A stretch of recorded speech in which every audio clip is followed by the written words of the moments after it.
Iran અને Israel વચ્ચેનું યુદ્ધ હવે બીજા મહિનામાં પ્રવેશી ચૂક્યું છે. યુદ્ધ લાંબુ ખેંચાતા દુનિયાના ઘણા બધા દેશોમાં ઓઇલની સમસ્યા પેદા થઈ છે. ઓઇલની સમસ્યાના કારણે ઘણા બધા દેશોમાં તેલના ભાવ પણ વધ્યા છે. બે દેશો વચ્ચે સમજૂતી માટે પાકિસ્તાન આગળ આવ્યું હતું, પરંતુ પાકિસ્તાનને કોઈ પણ દેશે પ્રતિસાદ ન આપતા પાકિસ્તાને ચીનની મદદ લીધી, જેના કારણે ચીન સમજૂતી પ્રસ્તાવ લઈને આવ્યું છે. 5 મુદ્દા આધારિત ચીને બંને દેશ માટે સમજૂતી પ્રસ્તાવ લાવ્યો છે. ત્યારે ચીન શું હવે શાંતિદૂત બનશે? અને આ શાંતિ પ્રસ્તાવમાં શું છે?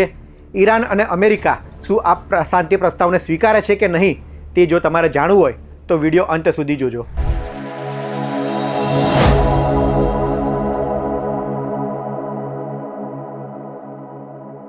અમેરિકાના રાષ્ટ્રપતિ ડોનાલ્ડ ટ્રમ્પે કહ્યું હતું કે ઈરાનમાં યુએસની લશ્કરી કાર્યવાહી 2 થી 3 અઠવાડિયામાં સમાપ્ત થશે, પરંતુ તે કેવી રીતના સમાપ્ત થશે તેની કોઈ સ્પષ્ટતા નથી.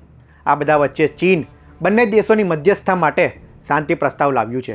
ચીન અને પાકિસ્તાનના અધિકારીઓએ આ શાંતિ પ્રસ્તાવ તૈયાર કર્યો છે, જેમાં હોર્મુઝ સ્ટ્રેટ ફરીથી શરૂ થાય અને બંને દેશો વચ્ચે શાંતિ સ્થપાય તે માટે 5 મુદ્દા તૈયાર કરવામાં આવ્યા છે. મિડલ ઈસ્ટના નિષ્ણાતો કહી રહ્યા છે કે ચીનની મધ્યસ્થતા ખૂબ જ મહત્વની રહેવાની છે. ત્યારે આ શાંતિ પ્રસ્તાવમાં શું છે તેની વાત કરીએ. પહેલું છે તાત્કાલિક યુદ્ધ વિરામ. યુદ્ધ એ વિશ્વના કોઈ પણ દેશ માટે નુકસાનકારક છે. ઈરાન અને ઇઝરાયલ બંને એકબીજાના દેશો પર છેલ્લા 1.5 મહિનાથી મિસાઇલ અને ડ્રોનથી એટેક કરી રહ્યા છે. આમાં ઘણા બધી જાનહાનિના સમાચાર પણ સામે આવ્યા છે. ત્યારે સૌથી પ્રથમ તો આ યુદ્ધ રોકાય તે જરૂરી છે. યુદ્ધ રોકાય ત્યારબાદ જ કોઈ પણ કાર્યવાહી થઈ શકશે. તો ચીન અને પાકિસ્તાનના શાંતિ પ્રસ્તાવમાં એ જ વાત છે કે આ યુદ્ધ વિરામ જલ્દીથી જલ્દી કરવામાં આવે, ત્યારબાદ જ અસરગ્રસ્ત વિસ્તારમાં એ સેવાના કાર્યો થઈ શકશે. બીજું છે બંને દેશો વચ્ચે શક્ય એટલી જલ્દી વાટાઘાટો શરૂ થાય. કોઈ પણ દેશ માટે સાર્વભૌમત્વ, અખંડિતતા અને સુરક્ષાનું મહત્વ રહેલું હોય છે. બીજા કોઈ દેશ આપણી પર ચડાઈ કરીએ તો એમ તો ના કહીએ કે અમે કશું નહીં કરીએ, વાતચીત કરીશું.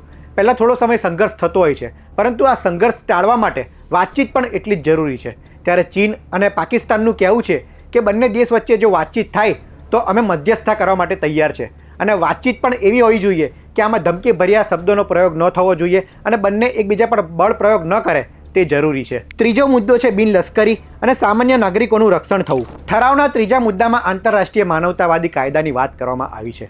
યુદ્ધ એ બે દેશો વચ્ચે લડાતું હોય છે, પરંતુ આમાં જાનહાનિ દેશના સામાન્ય નાગરિકોની થાય છે, નિર્દોષનો જીવ જાય છે. આ માટે જરૂરી છે કે બંને દેશ એવી જગ્યાએ એટેક ના કરે જ્યાં વધારે ભીડભાડવાળી મોટા શહેરોવાળી જગ્યા હોય, કારણ કે આનાથી મોટા પાયે જાનહાનિ થતી હોય છે. આ ઉપરાંત છેલ્લા ઘણા સમયથી આપણે જોયું છે કે ઈરાન અને ઇઝરાયલ એકબીજાના બેઝને ટાર્ગેટ કરી રહ્યા છે. ત્યાં સુધી તો વાત ઠીક છે, પરંતુ એકબીજાના ટેન્કો, જહાજોને નુકસાન પહોંચાડી રહ્યા છે. આ જહાજો અને ટેન્કોને નુકસાન પહોંચાડવાથી ઘણી બધી જાનહાનિ તો થતી જ હોય છે, આ સાથે આર્થિક નુકસાન પણ ઘણું બધું થતું હોય છે. ત્યારે બંને દેશ આ ન કરે અને માનવતાવાદ અપનાવે તે વાત કરવામાં આવી છે. ચોથો અને મહત્વપૂર્ણ મુદ્દો છે શિપિંગ માર્ગની સલામતી. હોર્મુઝ સ્ટ્રેટ અને આસપાસના વિસ્તારની વાત કરીએ તો વિશ્વ માટે પરિવહન માટે આ ખૂબ જ અગત્યનો માર્ગ છે.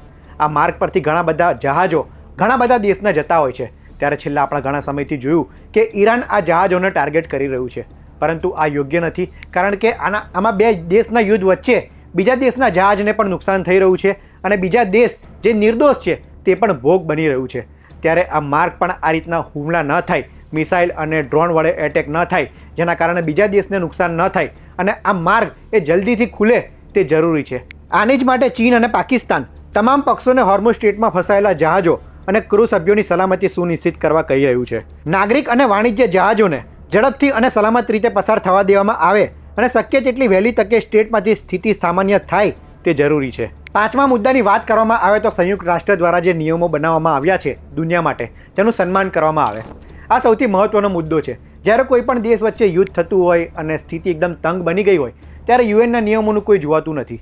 તે પછી દુનિયાના ગમે તે દેશ હોય, અમેરિકા પણ જ્યારે પોતાના પર આવે ત્યારે નિયમોની એસી તેસી કરીને સામેવાળા દુશ્મન દેશ પર પ્રહાર કરતી હોય છે. ત્યારે હા, યુદ્ધ તો લાંબા સમયથી ચાલે છે, ત્યારે યુએનના નિયમોનું સન્માન કરવામાં આવે. યુએન દ્વારા જે કહેવામાં આવ્યું છે તેમાં બંને દેશો કરતાં પણ અમેરિકા પણ આમાં સહયોગ કરે અને યુએનના નિયમોનું સન્માન કરે તેવી વાત કરવામાં આવી છે. તાજેતરમાં પાકિસ્તાન સતત ઈરાન અને અમેરિકા વચ્ચે ચાલતા સંઘર્ષમાં સમર્થન કરવાનો પ્રયાસ કરી રહ્યું છે. ચીન પણ હવે તેને સાથ આપી રહ્યું છે. બીજી તરફ ઈરાને પણ મક્કમ વલણ જાળવી રાખ્યું છે.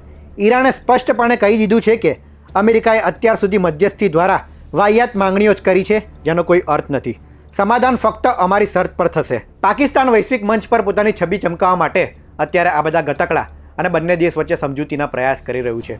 જો કે ઈરાનની સહમતિ અને અમેરિકાની પરમિશન વગર કશું થવાનું નથી. તો આ અંગે આપ શું માની રહ્યા છો તે અમને કોમેન્ટમાં જરૂર જણાવશો. અને જો વિડીયો પસંદ આવ્યો હોય તો લાઇક, શેર અને કોમેન્ટ કરજો. આવા જ ઇન્ફોર્મેટિવ વિડીયો માટે વીટીવી ડિજિટલ જોતા રહો. ધન્યવાદ.